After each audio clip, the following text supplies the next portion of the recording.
Lauren Markham and this is AFL Riverina TV. Between now and the finals, East Wagga have just one game against another team currently in the top 5 and only one trip away from Wagga. That comes on Saturday when they head to the Rock for a game that headlines an amazing round of matches in the Farah League.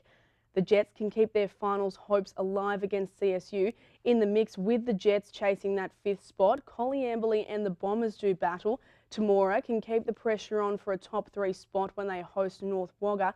And there's the big game at the Rock between the Magpies and the Hawks. Our cameras headed to the Rock last weekend for their game against North Wagga to get some insights into how this weekend might pan out. I'm definitely impressed with our run to the second phase with blokes pushing forward, so from one contest, and then we've been working on trying to get numbers to the next contest, and yeah, that was a really good effort there. Kieran Fair was fantastic with that, and so was Charlie White and a number of other blokes as well, but that was, and then on top of that with our pressure, because as we spoke about North Wagga, if we let them do what they want, they're a very, very good side. Like in the ladder, they're a top 2 side, and if we don't put pressure on them, then they're going to do anything. So it was really good with our pressure at stoppages. We worked on that. Yeah, they sort of got on a roll, and it was hard to sort of get back on top and swing the momentum back in our way. It was one of those games that did have a bit of momentum at different times. When you blokes got a run on, you looked like for a while that you were going to get right on top. Is that the way it felt to you? Yeah, I thought we were on top in that third quarter, like we had a lot of the ball, but then just they came out firing and we just couldn't get back. Yeah, up until half-time, we went in at half-time pretty confident and happy with the way we've been going, and I think we sort of got a little bit complacent, but in saying that, North Wagga are a really good side, so we knew they'd come out in the third quarter, and they had all the play in the first 10 minutes of the third quarter, which is a bit disappointing, but to the boys' credit, they really stepped up and finished off the third quarter really well. Yeah, definitely, yeah, because when we had the third quarter, we could only just match it with them, but they sort of got a lot more goals than we did, and that sort of set them up for the rest of the game. Justin Driscoll was very good, and you just seemed to get a bit of a run on at the start of that second quarter. Yeah, no, Bugsy's playing out of the square was great. He presented really well, which freed undies up Andy Carey up the ground, and he just plays a key role one-on-one. He doesn't get beat. So, yeah, no, Bugsy had his best game for the year and played his role fantastic. We showed in passages that we can match it with those top sides. Just our disposals was a bit not as good as we'd really like it to be. Yeah, Kieran Fair coming from Tullabajil over, and Scotty Higgins that rucked all day today, got a cork in the second quarter, and then run the game out. Like these blokes that are only 18-year-old kids, they're playing really well, and they were in our top 2, those 2 blokes.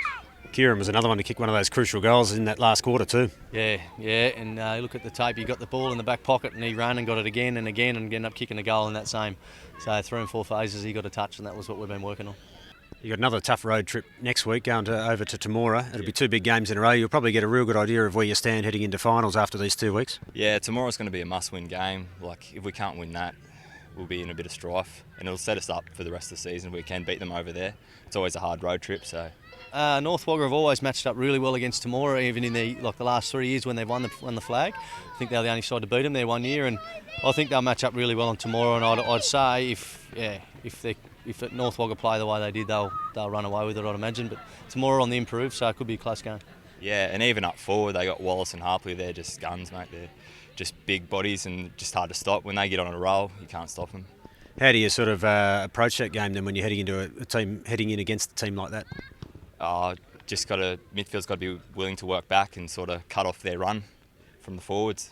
East Wagga are pretty seasoned across the board to play with their same side as last year and then top up with the players they have. We've just got to limit the ball that comes into the forward line, and it will go in there, but we need pressure on their kickers so they can't lace out Gep and these other blokes. So yeah, Christian Kelly and these blokes. So Jacko down there. The ball's going to get down there. We know that, but we just got to make sure that they can't just have it their own way. East Wagga are a pretty classy side. It'd be hard to stop. They're pretty solid all around the ground. So I reckon East Wagga should be able to get them by 15, 20 points. Mara may get on top of Collie by the sounds of the score today against East Wagga. So yeah, I'd probably tip Mara over there. Yeah, they were pretty good when we played them here, Mara, a couple of weeks ago. Their pressure is really good. Collie's always a rough road trip, and it depends who Mara have, because they've had a couple of injuries. So I think Collie should get up. If Pound's keen to play and he can sort of turn a game, so he's hard to stop. These Northern Jets, they're hosting CSU. They'll probably be expecting to get the 4 points up there. You'd think that the Jets would, yeah, as long as they don't go in complacent, but they're playing for their season as well, so I'm sure that Jacko will have them up and going over there. The Jets are a pretty good side, pretty dark horse sort of side. They've got some quality players, that Fisher, he's a gun, and I don't know, Fozzie out forward, he's hard to stop as well, get him going, and then there they sort of shine through him. There aren't too many easy games. Good luck for the rest of the season, mate. All right, thanks for that. Cheers. Good on you, Luff.